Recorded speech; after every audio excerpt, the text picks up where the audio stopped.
Keberhasilan Eka dan suami yang pas-pasan membuat keluarga ini mendapat predikat prasejahtera dan menerima bantuan dari desa.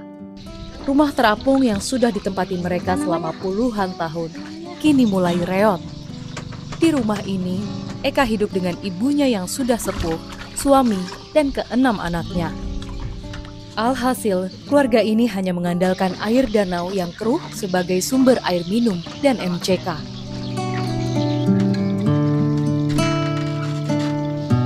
Sebenarnya Eka juga merasa khawatir karena ia memiliki putri bungsu yang usianya kurang dari 3 tahun. Hari ini anak-anaknya yang sudah besar membantu ayah mereka, Nawi, memperbaiki bagian material rumah yang mulai rapuh. Rumah ini hanya berpondasi bambu untuk mengapung dan dinding yang berasal dari kayu. Rumahnya sejak diberi bantuan sampai sekarang ada perubahan lagi, Pak? Ada perubahan, ya lumayan lah. Tapi apa sih Pak yang paling ditakutkan gitu kan, karena mengingat rumahnya ini terapung ya? Ya kendalanya tuh ya sering kalau yang apa agaknya itu berat apa yang diumpat itu kan syarat. Karat. Itu cukup kuat untuk menahan Pak? Ya paling lama setahun lebih ya. Sebenarnya ada keinginan untuk mungkin pindah nggak sih Pak? Atau mungkin ketakutan, kekhawatiran karena mengingat ini direndam air gitu? Belum, Bu. Kata yang pindah itu belum lagi. Ingin melihat desa ini maju lah.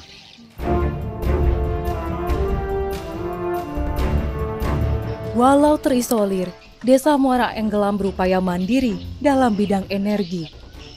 Dari 7 desa yang ada di Kecamatan Muarawis, hanya Desa Muara Enggelam yang mengandalkan sumber listrik dari tenaga surya.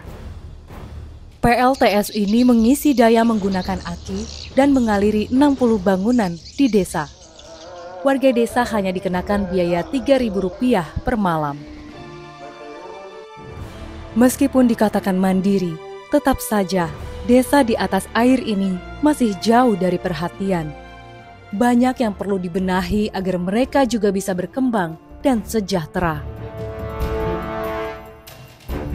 Ya, kami berharap kepada pemerintah, kabupaten maupun pemerintah pusat, karena kami ini kan termasuk desa yang terisolir lah istilahnya, dalam artian tidak ada penghubung jalan darat. Karena di musim kemarau kadang-kadang kami kesulitan. Kesulitan dalam artian akses danau itu kadang-kadang hampir kering tuh.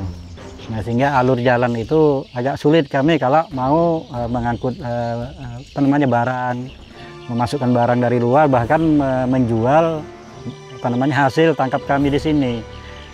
Sehingga kalau memang artinya ada jalannya dari pemerintah pusat maupun kabupaten, artinya kami mengharap ada jalan darat solusinya kan. Kami meninggalkan Muara Enggelam dan hendak menuju ke wilayah Muara Muntai yang menjadi titik awal kami bertolak ke Enggelam. Muara Muntai terletak di aliran anak Sungai Mahakam. Ternyata ini titik pertemuan dari anak sungai dan danau, namanya Danau Melintang kabarnya. Dan ini kita terus ke arah tangga. Di sini tuh airnya jadi kayak semacam kecampur ya, yang artinya ya, warnanya juga jadi lebih keruh, cenderung keruh.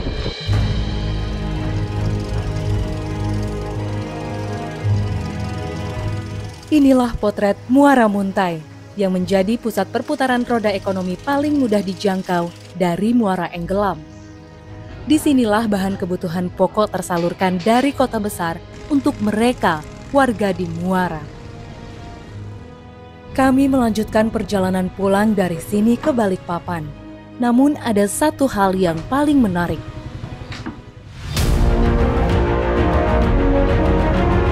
Di sini nggak ada jembatan sama sekali. Jadi inilah satu-satunya akses warga, mau itu naik motor, mobil, semuanya nyebrang pakai sampan ini. Sampan penyeberangan ini dijadikan sebagai tempat menggantungkan hidup untuk sebagian dari mereka yang tinggal di aliran Sungai Mahakam.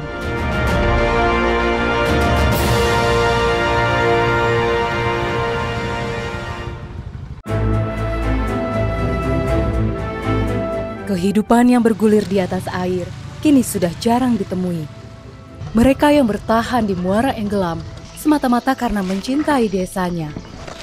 Minim akses sanitasi dan ada banyak hal yang perlu dibenahi menjadi PR besar pemerintah daerah.